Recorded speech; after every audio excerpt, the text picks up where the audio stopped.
بسم اللہ الرحمن الرحیم۔ السلام علیکم، ویلکم ٹو ماہم کہانی۔ پلیز ناول کو لائک کر دیجیے، اگر آپ نے ابھی تک چینل کو سبسکرائب نہیں کیا تو چینل کو سبسکرائب کر دیجیے۔ چلتے ہیں ناول کی طرف۔ وہ چلی گئی تھی لیکن اپنی یادوں سے اس پورے گھر کو مہکا گئی تھی۔ اس کی چہکتی آواز، اس کے کھلونے، اس کی گاتی نظموں کی آواز ہر جگہ بکھری پڑی تھی، جس سے اس فنیار کو گھٹن محسوس ہو رہی تھی۔ اسے ایسا لگ رہا تھا اگر آئزل تھوڑی دیر میں اس کے پاس نہ آئی تو یہ سانسیں ایسے ہی رک جائیں گی، چلتی دھڑکنیں بند ہو جائیں گی۔ آ جاؤ نا آئزل، بھلے مجھے سداؤ، تنگ کرو، لیکن مجھ سے دور نہ جاؤ۔ تڑپ رہا ہوں میں تمہارے بغیر، تم مجھے سزا دینا چاہتی ہو تو ضرور دو، لیکن میرے پاس رہ کر، کیونکہ یہ جدائی بہت جان لیوا ہے۔ ابھی تو تمہیں گئے ہوئے چند گھنٹے بھی نہیں گزرے اور میرا یہ حال ہو گیا ہے۔ اگر تم مجھ سے ہمیشہ کے لیے دور ہو گئی تب تو شاید میں پاگل ہو جاؤں گا۔ واپس آ جاؤ نا، تمہارا اسوی تمہارے بغیر ادھورا ہے۔ آنکھیں بند کیے وہ دل سے اس سے مخاطب تھا، جیسے عائشہ واقعی میں اس کے دل کی باتیں جیسے آئزل واقعی میں اس کے دل کی باتیں سن لے گی۔ بند آنکھوں سے آنسو بہتے ہوئے اس کی کن پٹی سے ہو کر بالوں میں جذب ہونے لگے، لیکن اس نے اپنے آنسو صاف نہیں کیے۔ شاید ایک امید تھی کہ آئزل یہاں آئے گی اور اس کے بہتے آنسو اپنے ہاتھوں سے چن لے گی۔ وہ جانتا تھا سب کچھ جاننے کے بعد اس کے اپنے اس سے نفرت کریں گے، اور وہ اسی وقت سے ڈرتا تھا۔ لیکن آج جب یہ وقت آیا تھا تو اسے کسی اپنے کی نفرت نہیں ڈرا رہی تھی، بلکہ آئزل کی جدائی مار رہی تھی۔ وہ تڑپ رہا تھا اس کے بغیر۔ یہ جدائی اس فنیار خان کو مار رہی تھی۔ اس فنیار نور کی آواز پر اس نے اپنی آنکھیں کھولی، لیکن وہ اپنی جگہ سے اٹھا نہیں تھا۔ وہ چلی گئی ماما، ہم اسے واپس لے آئیں گے۔ اس کے قریب بیٹھ کر وہ تسلی بھرے انداز میں کہنے لگی، کیسے آئے گی وہ تو مجھ سے نفرت کرتی ہے۔ وہ تم سے نفرت نہیں کرتی ہے اسفن، بس تھوڑی خفا ہے، لیکن ہم اسے منا لیں گے۔ اسے تھوڑا وقت دو سمجھنے کے لیے۔ میں وقت نہیں دے سکتا، مجھے ایسا لگ رہا ہے اگر آئزل تھوڑی دیر تک میرے پاس نہ آئی تو میں مر جاؤں گا۔ اس کی باتیں نور کا دل گھائل کر رہی تھیں۔ اس فنیار، اسے سب سمجھنے کے لیے وقت دو، باہر نکالو خود کو اس اذیت سے جس میں اپنے ساتھ ساتھ تم نے مجھے بھی ڈال رکھا ہے۔ آپ چاہتی ہیں میں اس اذیت سے باہر نکل جاؤں تو مجھے آئزل لا کر دے دیں، میں اس کے بنا نہیں رہ سکتا ماما۔ آپ بابا سے کہیں نا کہ وہ مجھے آئزل لا دیں۔ اس کی گود میں اپنا سر رکھے وہ بچوں کی طرح روتے ہوئے کہہ رہا تھا، اسفن ایک بات بتاؤ، تم نے غلطی کی، اتنے سالوں سے تڑپتے رہے لیکن کبھی معافی مانگنے کی کوشش نہیں کی، ہمت ہی نہیں ہو سکی، تو پھر اب ہمت کر لو، آئزل سے معافی مانگو۔ لالا نے کہا ہے اگر آئزل تمہارے ساتھ رہنا چاہے گی تو وہ خود اسے تمہارے ساتھ رخصت کر دیں گے۔ نور کی گود سے سر اٹھا کر وہ حیرت سے اسے دیکھنے لگا۔ آپ سچ کہہ رہی ہیں؟ ہاں بالکل، آئزل سے معافی مانگو، شامر لالا سے معافی مانگو، اور سب سے بڑھ کر اپنے اللہ سے معافی مانگو، اور ساتھ ہی اس کا شکر بھی ادا کرو کہ اس نے تمہیں برائی سے بچا لیا۔ سوچو اگر آئزل اس دن وہاں سے نہیں آتی اور تم اپنی سوچوں میں کامیاب ہو جاتے تو تم ساری زندگی سر اٹھانے کے قابل نہیں رہتے۔ اس کی بات پر اس نے اپنا جھکا سر ہولے سے ہلاتے ہوئے وہ اٹھ کر کمرے سے باہر چلا گیا، اور اسے جاتے دیکھ کر وہاں بیٹھی نور بس اپنے بیٹی کی خوشیوں کی دعا کرنے لگی۔ ارتضیٰ کے کمرے میں داخل ہوتے ہی وہ لب دبا کر اپنی مسکراہٹ روکنے لگی۔ ارتضیٰ، ایک گڈ نیوز اور ایک گڈ نیوز ہے۔ ارتضیٰ کی طرف دیکھتے ہوئے اس نے جلدی سے کہا۔ اس کی خوشی سے بھرپور آواز کافی تیز تھی۔ آرام سے حور، میں یہی ہوں، تم کم آواز میں بھی کہو گی تو بھی مجھے تمہاری بات آرام سے سمجھ آ جائے گی۔ اپنی ٹائی کھولتے ہوئے اس نے حرم کے مسکراتے چہرے کو دیکھا اور کوٹ اتار کر دھڑم سے بیڈ پر گر گیا۔ آپ یہ تو پوچھیں نا، گڈ نیوز کیا ہے؟ ارتضیٰ کے قریب آ کر اس نے چہکتے ہوئے کہا، جسے سن کر مسکراتے ہوئے اس نے حرم کا ہاتھ کھینچ کر اسے اپنے اوپر گرا لیا۔ حور، ایک گڈ نیوز ہوتی ہے اور ایک بیڈ نیوز، لیکن میرے پاس دونوں گڈ نیوز ہی ہیں۔ اس کے سینے پر اپنے دونوں ہاتھ رکھ کر حرم نے اپنی تھوڑی اپنے ہاتھوں پر جما لی۔ اچھا بتاؤ، آئزل ٹھیک ہو گئی؟ اس نے آج کی سنی گئی نئی خبر اس کے گوش گزار دی۔ یہ الگ بات تھی کہ پریشے کے باعث وہ اس خبر سے پہلے ہی واقف تھا۔ بہت اچھی بات ہے، لیکن میں اس بات سے پہلے ہی باخبر تھا، تو آپ نے مجھے بتایا کیوں نہیں؟ تمہیں بتانے ہی والا تھا، لیکن اس سے پہلے ہی تمہیں یہ بات پتہ چل گئی۔ کس نے بتائی ہے؟ اماں سائی نے۔ اس نے تو حورب کو اپنی گڈ نیوز بتانے کے لیے فون کیا تھا جب اسے یہ خبر بھی مل گئی۔ البتہ باقی سب چیزوں کے بارے میں حورب نے اسے لا علم ہی رکھا تھا، کیونکہ اس کنڈیشن میں وہ اسے ساری باتیں بتا کر پریشان نہیں کرنا چاہتی تھی۔ یہ باتیں ارتضیٰ جانتا تھا، اگر اسے بتانا ہوگا تو وہ خود ہی حرم کو اس پوری خبر سے آگاہ کر دے گا، لیکن وہ ایسا کرے گا نہیں، کیونکہ ایسے ہر کام سے وہ حرم کو دور ہی رکھتا تھا جو اس کی پریشانی کا سبب بنے۔ دوسری گڈ نیوز تو سن لیں۔ بالکل سناؤ۔ حرم کے بالوں کو کان کے پیچھے کرتے ہوئے اس نے ہنستے ہوئے پوچھا۔ اس کے پوچھنے پر حرم اس کے اوپر سے اٹھی اور ڈریسنگ سے کچھ اٹھا کر واپس اس کے پاس آئی۔ دیکھیں، اس نے اپنی بند مٹھی اس کے سامنے کی، جس پر ارزا نے اچنبے سے اپنی مضبوط ہتھیلی اس کے سامنے پھیلا دی، جس سے اپنے ہاتھ میں پکڑی چیز حرم نے اس کے ہاتھ پر رکھ دی، اور ارزا نے حیرت سے اپنے ہاتھ پر رکھی پریگننسی ٹیسٹ اسٹرپ دیکھی۔ اور کیا یہ سچ میں پازیٹیو ہے یا میرا وہم ہے؟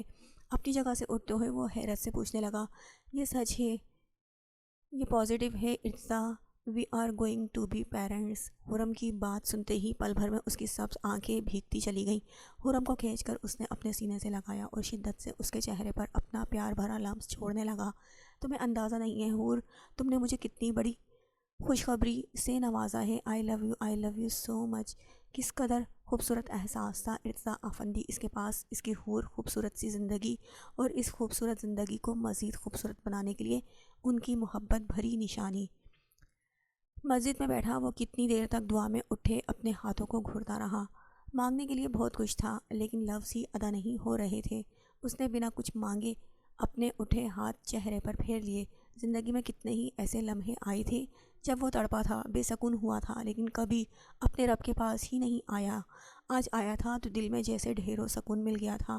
تھوڑی دیر مزید اس سکون بھرے ماحول میں گزار کر اس نے اپنی بھیگی آنکھیں صاف کی اور تیز تیز قدم اٹھاتا وہاں سے چلا گیا۔ اسے حویلی جانا تھا، آئزل سے ملنا تھا، معافی مانگنی تھی۔ اپنے کمرے میں بیٹھی وہ اس وقت گزری یادوں کو سوچنے میں مصروف تھی۔ وہ جب سے گھر آئی تھی تب سے ہی کمرے میں بند تھی، اپنی کیفیت سے وہ خود لا علم تھی۔ کبھی اس پنیار سے خوف محسوس ہوتا تو کبھی اس کی بھیگی آنکھیں یاد کر کے دل میں ٹھیس سی اٹھتی۔ مجھے اس پنیار خان سے محبت نہیں ہے، ہو ہی نہیں سکتی، وہ میرا مجرم ہے اور میں اسے کبھی معاف نہیں کر سکتی، کبھی نہیں۔ وہ دل میں خود سے مخاطب ہوئی، لیکن دل نے اس کی بات کی تائید نہیں کی تھی۔ تنگ آ کر اس نے اپنے دکھتے سر پر ہاتھ رکھا اور کمبل اوڑھ کر سونے کی کوشش کرنے لگی۔ جب باہر سے آتی شور کی آواز پر وہ جھٹکے سے اٹھ بیٹھی۔ یہ آواز اس پنیار کی تھی، وہ اس کی آواز کبھی نہیں بھول سکتی تھی۔ جھٹکے سے اٹھ کر وہ کمرے سے باہر نکلی۔ وہ اس کا وہم نہیں تھا، وہاں سچ میں اس پنیار خان کھڑا تھا، مٹھیاں بھینجے۔ وہ یقیناً اپنے غصے کو ضبط کرنے کی کوشش کر رہا تھا۔ آئزل کے ساتھ جو بھی ہوا تھا اس سب میں قصوروار اس پنیار تھا، یہ اندازہ اسے ہمیشہ سے تھا، لیکن وہ شخص اس قدر گھٹیا نکلے گا یہ اس نے ہرگز نہیں سوچا تھا۔ جب سے اسے اس پنیار کی سچائی کا علم ہوا تھا تب سے وہ غصے میں کھولتا ہوا بیٹھا پڑا تھا۔ اگر شامر نے اسے نہ روکا ہوتا تو اب تک وہ اس پنیار خان کو اسپتال میں پہنچا چکا ہوتا۔ آئزل، اس فن کی چیختی آواز پر اس نے اپنی آنکھیں زور سے میچ کر کھولی اور اپنی جگہ سے اٹھ کر اندر آتے اس پنیار کو دیکھنے لگا۔ تم یہاں کیا کر رہے ہو؟ میں آئزل سے ملنے آیا ہوں، اور جیسے میں تمہیں ملنے دوں گا۔ آگے بڑھ کر اس نے زوردار مکہ اس کے چہرے پر رسید کیا، جس سے اس فن کو اپنے منہ میں خون کا ذائقہ محسوس ہوا۔ چوٹ تو پہلے ہی لگی ہوئی تھی، اوپر سے سالار کی اس حرکت کے باعث یقیناً خون پھر سے بہنا شروع ہو گیا تھا۔ اس کا اگلا وار اٹھتے دیکھ کر اس پنیار نے اس کا اٹھتا ہاتھ جھٹک دیا۔ اپنے ہاتھ قابو میں رکھو، ورنہ ہاتھ میرا بھی اٹھ سکتا ہے سالار۔ اتنا سب کچھ کرنے کے بعد بھی تم مجھ پر غرا رہے ہو، مجھے کہہ رہے ہو؟ کون کہہ رہا ہے جس نے خود جنت کے ساتھ جنت کو بیچ میں مت لاؤ؟ انگلی اٹھا کر اس نے تنبیہ کرنے والے انداز میں کہا، جبکہ اس کی چیخ پر گھر کے سارے افراد ایک ایک کر کے کمروں سے باہر نکل گئے۔ کیوں نہ لاؤں بیچ میں؟ ہاں، تم میں اور مجھ میں زیادہ فرق تو نہیں ہے، بالکل زیادہ فرق نہیں ہے، لیکن اتنا فرق ضرور ہے، میں نے جو کام کیا تھا سب کے سامنے کیا تھا، نہ کہ پیٹھ پیچھے۔ اتنا فرق ہے کہ میں نے اپنے ہی گھر کی عزت پر ہاتھ نہیں ڈالنا چاہا تھا۔ سالار کی کہی بات پر اس نے شرمندہ ہو کر اپنی نظریں جھکا لی۔ تلخ حقیقت تھی۔ اس پنیار، فی الحال جاؤ یہاں سے، ورنہ معاملہ مزید بگڑ جائے گا۔ معتصم نے اسے نرمی سے سمجھانے کی کوشش کی۔ جب خود پر کسی کی نظریں محسوس کرتے ہوئے اس نے اپنا سر اٹھایا، جہاں اوپر کی طرف کھڑی وہ اسے ہی دیکھ رہی تھی۔ آئزل کو دیکھ کر اس پنیار کو اپنے اندر سکون اترتا محسوس ہوا۔ اندازہ نہیں تھا یہ لڑکی کب اس کی محبت کے ساتھ ساتھ اتنا کچھ بن گئی، اس کی محرم بن کر، اس کا عشق محرم بن گئی، اس کی روح کی ساتھی بن کر روح محرم بن گئی، اس کے دل میں بسی وہ لڑکی اس کا جنون بن کر جنون محرم بن گئی۔ میں کہیں نہیں جاؤں گا نانا جان، آئزل سے ملنے آیا ہوں تو اس سے بات کیے بنا کہیں نہیں جاؤں گا۔ اس کی نگاہوں کا رخ ہموز آئزل کی طرف تھا۔ آئزل کہے گی تو بنا رکے یہاں سے چلا جاؤں گا، لیکن مجھے پتہ ہے وہ یہاں سے جانے کا نہیں کہے گی، وہ تو مجھ سے بہت پیار کرتی ہے، اس نے پر یقین لہجے میں کہا۔ بالکل، عائزل کہہ دو اس سے کہ تم اس کی شکل بھی نہیں دیکھنا چاہتی ہو۔ سالار نے ایک نفرت بھری نگاہ اس پر ڈال کر عائزل کی طرف دیکھا جس کی نگاہیں اسپن پر جمی ہوئی تھی۔ عائزل مجھے معاف کر دو، واپس آ جاؤ میرے پاس، میں نہیں رہ سکتا تمہارے بغیر۔ اس کے کہے الفاظ عائزل کو اپنے دل میں اترتے محسوس ہو رہے تھے، لیکن گزرا وقت یاد کرتے ہی نرم پڑتے سارے جذبات کہیں غائب ہو گئے۔ چلے جائیں، پلیز معاف کر دو عائزل، بہت پیار کرتا ہوں تم سے، جائیں یہاں سے، مر جاؤں گا تمہارے بغیر، تو مر جائیں۔ صفاکی سے کہتے ہوئے وہ الٹے قدم اٹھاتی وہاں سے چلی گئی، جبکہ اسفندیار اس کے کہے الفاظ سن کر بس ساکت کھڑا رہ گیا۔ کیا وہ اس کی معصوم سی عائزل تھی جو اسے مر جانے کا کہہ رہی تھی؟ ہاں، وہ وہی تھی۔ وہ معتصم کو خود سے کچھ کہتے ہوئے سن رہا تھا۔ وہ کیا کہہ رہا تھا اسفندیار سمجھ نہیں پا رہا تھا۔ اس وقت ذہن میں بس عائزل کے کہے لفظ گھوم رہے تھے، مر جائیں۔ تیز تیز قدم اٹھاتا وہ حویلی سے باہر نکلتا چلا گیا۔ مجھے اندازہ نہیں تھا اسفند لالا کچھ ایسا کر سکتے ہیں، اس کے کندھے پر اپنا سر ٹکائے وہ دکھ سے کہہ رہی تھی۔ وہ عائزل سے ملنے ہاسپٹل گئی تھی جب اسے بھی سب کے ساتھ ساتھ گزرے سارے واقعے کا علم ہوا، اور تب سے ہی اس کا دکھ کم نہیں ہو رہا تھا۔ میرال، تم جانتی ہو تم کیا کر رہی ہو؟ کیا کر رہی ہوں؟ اس نے غائب دماغی سے سر اٹھا کر اسے دیکھا۔ تم ٹینشن لے رہی ہو جو تمہیں بالکل نہیں لینی ہے۔ بات تو ایسی ہے نا اربان، مجھے حویلی جانا ہے۔ جاؤں؟ بالکل نہیں، اس نے فوراً اپنا سر نفی میں ہلایا۔ تم یہاں بیٹھ کر کتنی دیر سے صرف ان کی باتیں کر رہی ہو؟ وہاں جا کر تم نے مزید ٹینشن لینی ہے۔ میں کوئی ٹینشن نہیں لے رہی اربان، بھیج دینا حویلی، کھانے کی پوری ویڈیو بنا کر بھی بھیج دوں گی، کوئی ٹینشن بھی نہیں لوں گی۔ نہیں میرال، جب منع کر دیا ہے تو ضد مت کرو۔ اس بار اس کے لہجے میں تھوڑی سختی در آئی، کیونکہ سختی کے بنا وہ میرال کو اس کی بات سے پیچھے نہیں ہٹا سکتا تھا، لیکن اسے منانا میرال کو بہت اچھے سے آتا تھا۔ اربان میری بات نہیں مانیں گے؟ اس کا یہی مان بھرا لہجہ تو اربان لاشاری کو بے بس کر دیتا تھا۔ وہ کیوں نہ مانتا اس کی بات؟ بھلا اس کی کوئی بات وہ ٹال سکتا تھا؟ کل چلیں گے میرال، تم میرے ساتھ جاؤ گی، وہ بھی صرف 2 گھنٹے کے لیے، اور میرے ساتھ ہی واپس آؤ گی؟ بنا کوئی ضد کیے اس کی بات پر شرافت سے اس نے اپنا سر ہلاتے ہوئے میرال نے واپس اس کے کندھے پر اپنا سر رکھ دیا۔ فی الحال تو اس کے لیے یہ 2 گھنٹے بھی کافی تھے۔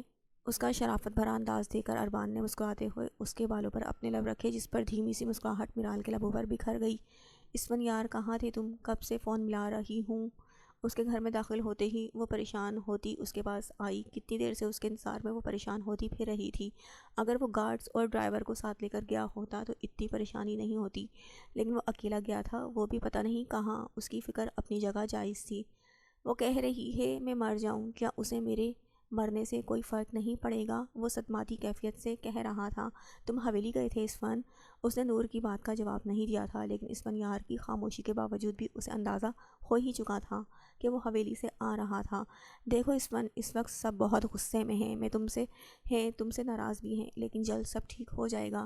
اس کے چہرے پر ہاتھ رکھتی وہ پیار بھرے لہجے میں کہنے لگی، لیکن اس بار اس کے کسی لفظ نے اسفندیار کو تسلی نہیں دی تھی۔ مجھے اس وقت بس اکیلے رہنا ہے۔ اپنے چہرے سے اس کے ہاتھ ہٹا کر وہ اپنے کمرے کی طرف چلا گیا، اور نور بس اس کی پشت کو تکتی رہ گئی۔ اپنے کمرے میں داخل ہو کر وہ قدم اٹھاتا اپنی الماری کے پاس آیا اور کپڑوں میں چھپی وہ بوتل نکالی۔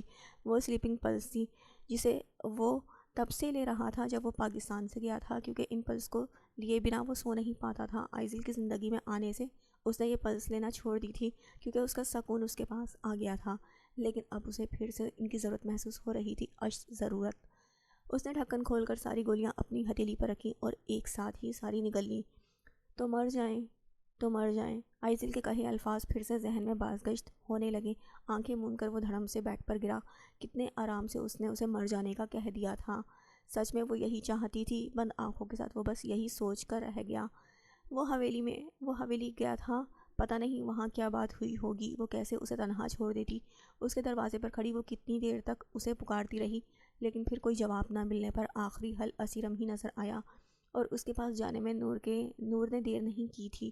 اسیرم، اسفند دروازہ نہیں کھول رہا، میں نے ڈپلیکیٹ کی بھی چیک کی ہے، لیکن وہ بھی نہیں مل رہی، پتہ نہیں اسفند نے کہاں چھپا دی۔ نور، تم کیوں اس کے ساتھ ساتھ خود کو تکلیف دے رہی ہو؟ اسیرم پلیز اس سے جا کر پوچھیں، مجھے ڈر لگ رہا ہے۔ وہ حویلی گیا تھا، وہاں پتہ نہیں کیا بات ہوئی ہوگی۔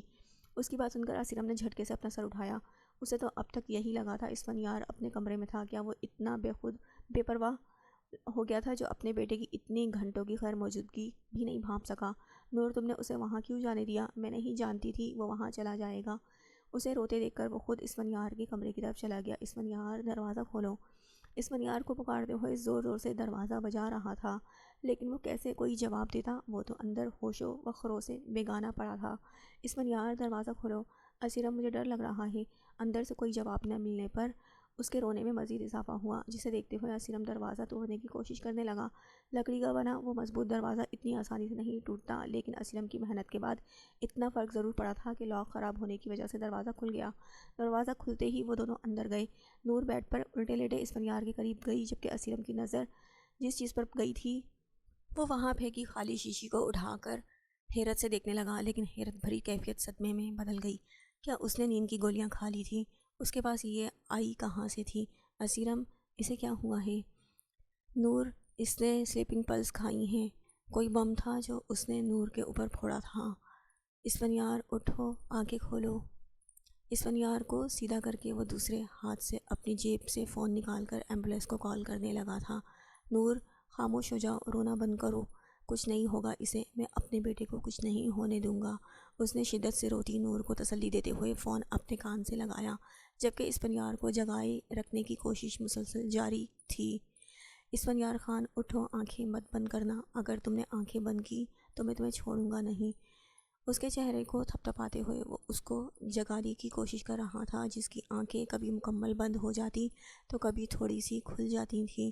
اسے سکون چاہیے تھا، نیند چاہیے تھی، لیکن اسیرم کی آواز اور گالوں پر پڑتی تھپ تھپاہٹ اسے سونے کہاں دے رہی تھی۔ ٹائی کی ناٹ درست کردہ وہ میٹنگ روم کی طرف بڑھا، جب پیچھے سے آفس ورکر بھاگتی ہوئی اس کے قریب آئی۔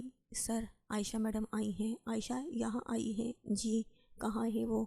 آپ کے آفس روم میں بٹھا دیا ہے، اور میں نے انہیں بتا بھی دیا ہے کہ جیسے ہی آپ میٹنگ سے فری ہوں گے ان کے پاس آ جائیں گے۔ میٹنگ کینسل کر دو۔ قدم واپس موڑتا وہ اپنے آفس کی جانب بڑھا، جس پر کیرولین گھبراتے ہوئے اس کے پیچھے آئی۔ لیکن سر، سب لوگ آ چکے ہیں۔ چلتے قدم روک روک کر وہ اسے گھورنے لگا، جس پر اس نے اپنا گلا تر کیا۔ وہ جلدی سے اپنا سر ہاں میں ہلا گئی۔ میں ان سے بات کر لیتی ہوں۔ اس کی گھرتی نظروں سے خائف ہوتی وہ جلدی جلدی کہنے لگی، جسے سن کر وہ اپنے آفس روم کی طرف چلا گیا۔ آئی سی یو کے باہر بیٹھے وہ دونوں اس وقت کسی اچھی خبر کے منتظر تھے۔ اسفندیار کی اس حرکت سے انہیں حقیقی طور پر صدمہ لگا تھا، کیونکہ اس طرح کی کسی حرکت کی امید نہیں تھی۔ کیا وہ آئزل کی محبت میں اس قدر ڈوب چکا تھا کہ اپنی زندگی کی بھی پرواہ نہیں تھی؟ اسے نظریں اٹھا کر سامنے بیٹھی نور کو دیکھا، جو آنکھیں بند کیے مسلسل کچھ نہ کچھ پڑھے جا رہی تھیں۔ پتہ نہیں وہ کس کیفیت سے گزر رہی تھی۔ اسے کسی سہارے کی، کسی حوصلے کی ضرورت تھی، لیکن اس وقت اسیرم خان کو خود اپنا آپ ٹوٹا بکھرا لگ رہا تھا۔ اسے تو خود آج کسی کے سہارے کی ضرورت محسوس ہو رہی تھی۔ پھر اسے کیسے حوصلہ دیتا؟ اگر آج اسفندیار خان کو کچھ ہو جاتا تو وہ صرف خود نہیں مرتا، بلکہ اپنے ساتھ ساتھ اپنے ماں باپ کو بھی مار دیتا۔ سجاول کے روم سے نکلتے ہی وہ دونوں بے چینی سے اٹھ کر اس کے قریب آئے۔ کیسا ہے وہ؟ وہ اب ٹھیک ہے، معدہ واش کر دیا ہے، انشاءاللہ تھوڑی دیر تک آپ لوگ اس سے مل بھی سکتے ہیں۔ چند مزید باتیں کر کے وہ وہاں سے چلا گیا۔ اسفندیار کا ٹریٹمنٹ سجاول نے کیا تھا، اس لیے معاملہ آسانی سے ہینڈل ہو گیا، ورنہ اب تک یہ خبر پورے پاکستان میں پھیل چکی ہوتی۔ اپنے آفس روم میں داخل ہوتے ہی اس نے وہاں بیٹھی عائشہ کو دیکھا، جو بڑے ہی استحقاق سے اس کی سیٹ پر براجمان تھی۔ خیریت ہنی، تم یہاں کیا کر رہی ہو؟ میں آپ کے لیے کھانا لائی تھی، اور پتہ ہے میں نے خود اپنے ہاتھوں سے بنایا ہے، لیکن تمہیں یہ کام کرنے کی ضرورت نہیں ہے، اب تو میں کر چکی ہوں۔ چلیں چل کر کھانا کھائیں اور بتائیں کیسا بنا ہے، پہلی بار میں نے کچھ بنایا ہے۔ اسے پیچھے کرتی وہ ٹیبل پر رکھے بیگ میں سے باکس نکالنے لگی۔ آپ نے تو ہمیشہ نینسی کے ہاتھ کا ہی کھانا کھایا ہے، آج میرے ہاتھ کا بھی کھا لیں۔ آپ نے تو ہمیشہ ٹیکسی کے ہاتھ کا کھانا کھایا ہے، آج میرے ہاتھ کا بھی کھا لیں۔ اس کا نام نینسی ہے، مجھے پتہ ہے اس کا نام نینسی ہے، اور میں مذاق تھوڑی اڑا رہی ہوں۔ ٹیکسی تو میں اسے پیار سے کہتی ہوں۔ جگہ سے اٹھ کر اس نے حمزہ کو چیئر پر بٹھایا اور چند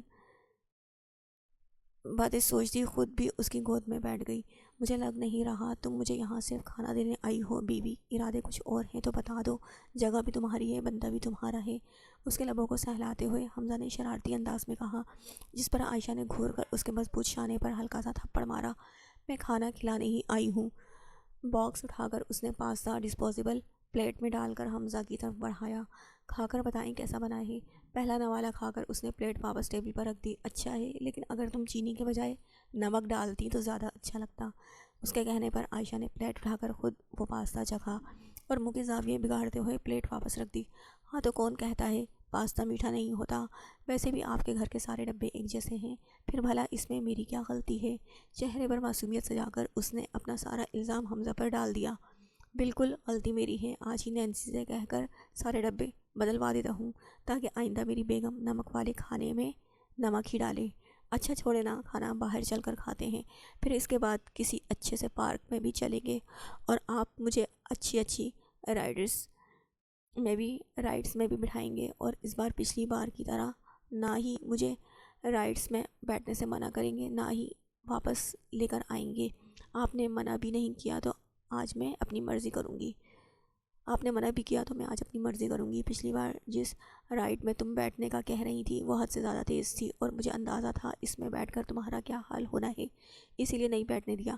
کیا حال ہوتا؟ میں بس تھوڑا ڈرتی، تھوڑا چیختی، لیکن اس میں بھی مزہ آتا، میں انجوائے کرتی، جو آپ نے مجھے کرنے ہی نہیں دیا۔ میری وجہ سے جب تم چیختی ہو تو رونے لگ جاتی ہو، مجھ پر غصہ کرتی ہو، لیکن رائڈ میں بیٹھ کر چیخنے سے تمہیں بہت مزہ آتا ہے۔ یہ غلط بات ہے ہنی، خفگی بھرے انداز میں کہتی وہ اس کی گود سے اٹھنے لگی۔ جب اس سے کمر سے تھام کر حمزہ نے جھٹکے سے ٹیبل پر بٹھا دیا۔ کیا کچھ غلط کہہ دیا میں نے؟ دور ہٹے، میں جا رہی ہوں، مجھے تڑپا کر اب تم یہاں سے جانے کی بات کر رہی ہو؟ اپنا کوٹ اتار کر اس نے چیئر پر رکھا اور اس کے قریب آ کر کھڑا ہو گیا۔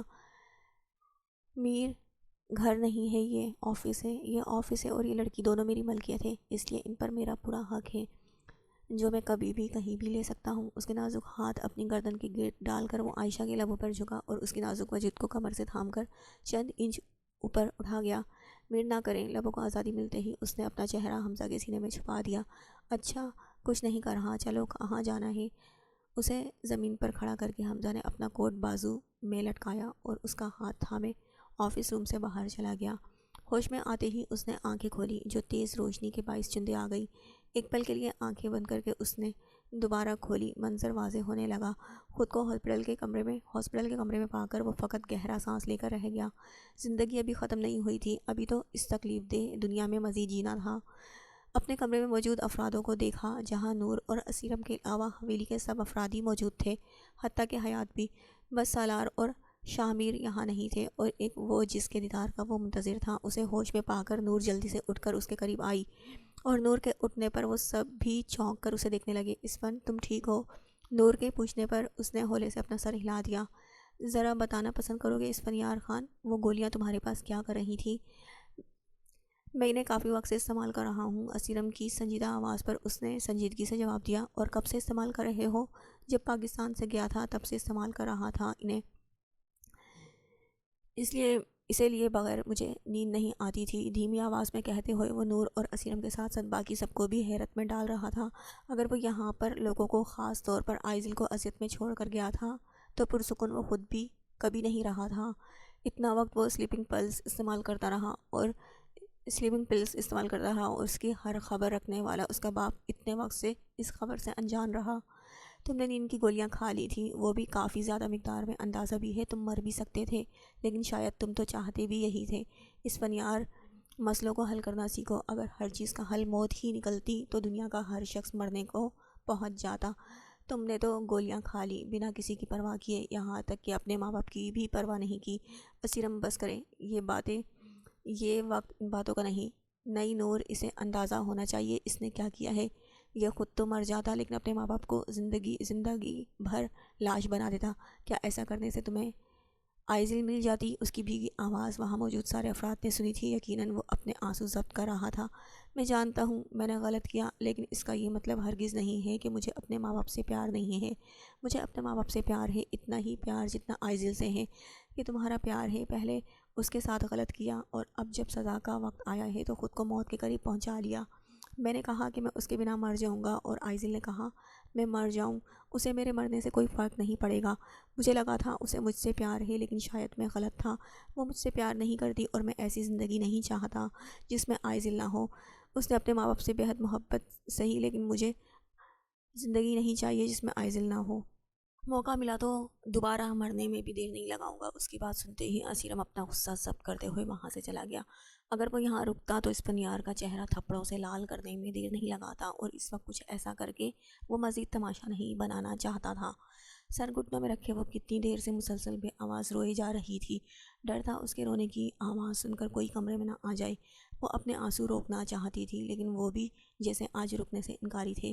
اسفنیار ہاسپٹل میں تھا، پتہ نہیں وہاں اس کی کیا حالت ہو رہی ہوگی، اور یہی بات اسے سکون نہیں لینے دے رہی تھی۔ ایک بے چینی نے پورے وجود کو اپنی لپیٹ میں لے رکھا تھا، اور یہ بے چینی تو تب تک رہنی تھی جب تک اسے اسفنیار کے ٹھیک ہونے کی خبر نہیں مل جاتی۔ لیکن یہ بھی مسئلہ تھا کہ وہ اس کے بارے میں دریافت کرتی بھی تو کس سے؟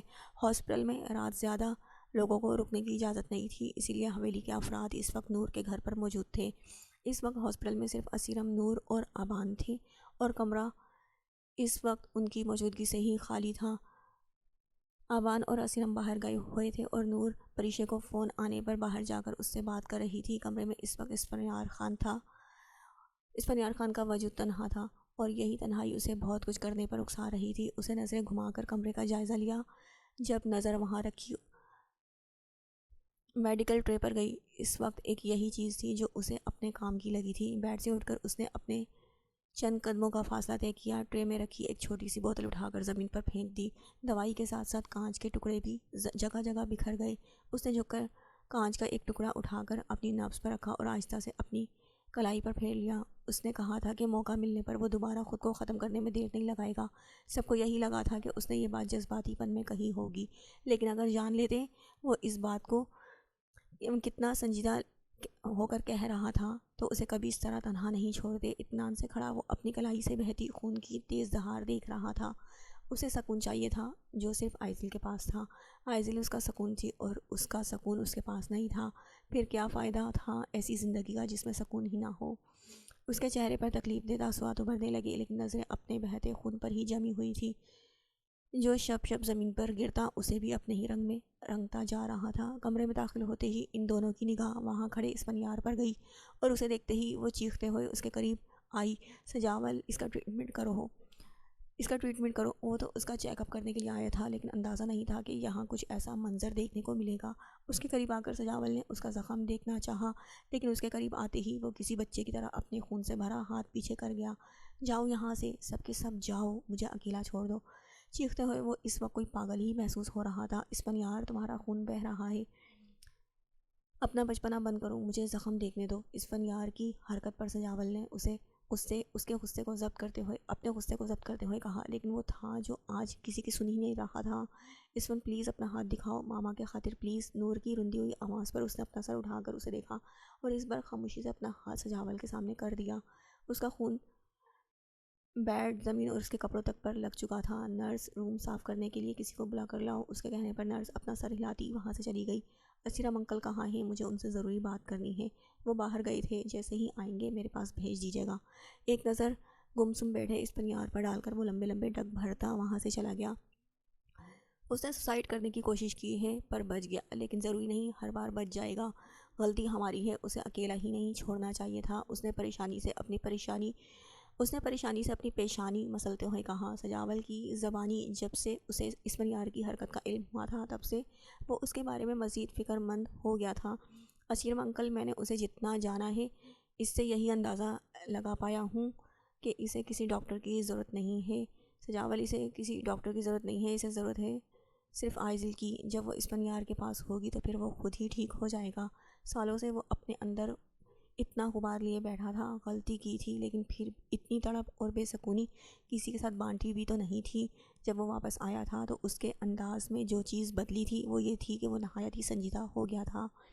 سنجیدگی اس کی ذات کا حصہ بن گئی تھی، پر آئزل کی زندگی میں شامل ہونے سے وہ دھیرے دھیرے دوبارہ پہلے والا اسفنیار بن رہا تھا۔ لیکن آئزل کے چلے جانے سے وہ پھر سے اپنے اسی خول میں جا رہا تھا۔ اسیرم اگر جانتا تھا تو بس اتنا کہ اگر آئزل اسفنیار کے پاس دوبارہ نہیں آئی تو وہ پاگل ہو جاتا یا پھر خود کو ختم کر لیتا۔ جو کچھ اس نے آج کیا ہے، میں نہیں چاہتا ایسا کچھ دوبارہ ہو۔ میں اپنے بیٹے کو کھونا نہیں چاہتا۔ میں آئزل کو واپس لاؤں گا، اپنے بیٹے کا سکون اس کے پاس لے کر آؤں گا۔ گہرا سانس لے کر وہ اپنی جگہ سے اٹھا اور کمرے سے باہر چلا گیا۔ ساری رات ان تینوں نے جاگتے ہوئے گزاری تھی۔ نیند کے انجیکشن کے باعث اس وقت وہ سکون سے سو رہا تھا، لیکن وہ تینوں بے سکون ہوئے بیٹھے تھے۔ اسفندیار کی ذرا سی حرکت پر نور چونک کر اٹھ بیٹھتی، لیکن پھر اسے سوتے دیکھ کر مطمئن ہو جاتی۔ کمرے کا دروازہ کھلنے کی آواز پر وہ تینوں چونکے، جہاں ماہیم کھڑی تھی۔ اسیرم بھائی، یہ کب تک ڈسچارج ہوگا؟ مجھے اندازہ نہیں ہے، ڈاکٹر سے پوچھ کر آتا ہوں۔ میں کہہ رہی تھی آپ تینوں گھر چلے جائیں، آرام کر لیں، میں یہاں پر ہوں، ساحر بھی تھوڑی دیر میں آ رہے ہیں۔ ابان تم گھر چلے جانا، مجھے اور نور کو ضروری کام سے جانا ہے۔ نور کو اٹھنے کا اشارہ کرتے ہوئے وہ خود باہر چلا گیا۔ کہاں جانا ہے نور؟ ہم حویلی جا رہے ہیں لالا۔ اس کے جواب پر مزید ان دونوں نے کوئی سوال نہیں کیا تھا۔